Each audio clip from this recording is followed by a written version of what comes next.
Here in the state of Michigan, this is what an empty gym sounds like. But in the state of Wisconsin, there's some new rules in place that limits what fans can chant during games. This has some people thinking that eventually, this is what a crowded gym will sound like. What would life be like if this is what you saw every day? Well, that was the case for two people on opposite ends of the country until they received Evans corneas.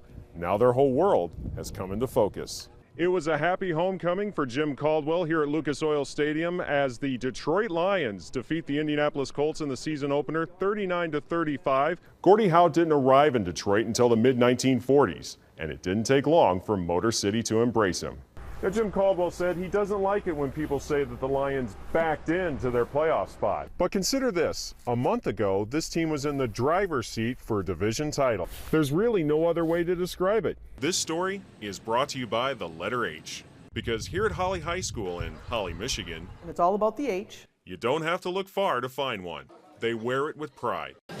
They walk on it every hour in the hallway. This one right here, it used to be part of the hardwood. And if you turn to the right, you'll see the school's Hall of Fame.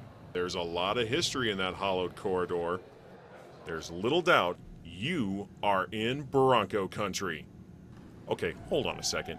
This spells Broncos? What is this H doing here? And who the H put it here?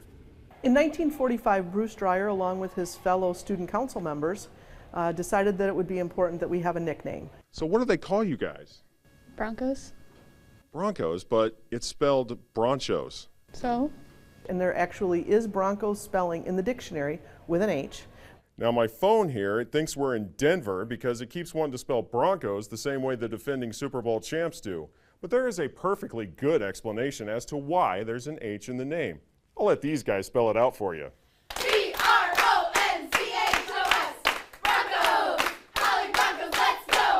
It's because when you sing a little fight song ditty, B-R-O-N-C-H-O-S, it just flows better with an H than without an H. Bruce Dreyer wanted something unique when he was looking for his school's nickname. Well, what he came up with has been turning heads even in this town for decades. The Holly Bronchos. I think it sounds a lot like nachos. They always say it's Bronchos and I always have to correct them, but it's kind of funny. The H may be silent. H stands for Holly. But their fans are not. I love Holly! Holly is where the heart is. Steve Gale has made the drive to Freeland High School for the last 44 years. As a math teacher, he's crunched a lot of numbers. For the last 25 years, the gym and the football field have been his other classroom. My daughters graduated from Freeland, and they always said, well, Dad, you were there when I was there. So I knew it's been quite a few years. And it's not game night. Let's go Freeland! Until his voice fills the gym. Good evening, ladies and gentlemen. Welcome to Freeland High School. Since 1992, Steve has been the school's public address announcer. Kate Blanchard. It started as a favor. Came up to me and said, hey, would you consider being our announcer? And I thought, I think I can do that. Now he has the best seat in the house.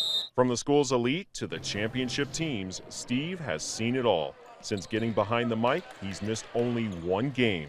How many games have you seen from this spot? Oh, wow. It must be 500 at the varsity level and the same at JV level, so at least 1,000 games. Even at age 70, his wife Susan says he won't be stopping anytime soon. I think they'll have to carry him out someday. He'll be there till the end. It's a chance to keep rooting for the hometown kids. Freeland's an awesome community, and we have a great group of kids here. I always say they're not perfect, but they're darn good. While getting to say that signature farewell that everyone has memorized. It's Friday night. You don't have to go home, but you can't stay here. Good night. Enjoy your weekend. Expectations are high for Vassar High School senior Tyler Humpert. I hope to get us another conference championship for sure and take us as far as we've ever been. And this team has a special formula for success. As it turns out, it's full of bookworms. With our team, we read a book every year and kind of try to have the students, take each one of them, take a chapter, present that chapter to the team, and we follow along kind of in a book club format. And this year's choice, well, it was an easy one. The Vulcans are reading about one of their own. an American hero whose journey started right here in Vassar. I know my story, and I know people get a lot out of it. I just hope that it's beneficial to the students. Travis Mills was a standout athlete at Vassar High School who traded in his high tops for Army boots. While serving in his third tour in Afghanistan, an explosion from an IED took away all 4 of his limbs.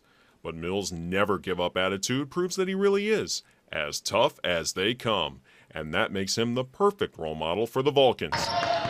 For me, it means like don't take any plays off, just leave it all out there. If he can do it for our country, then I can do it for my basketball team.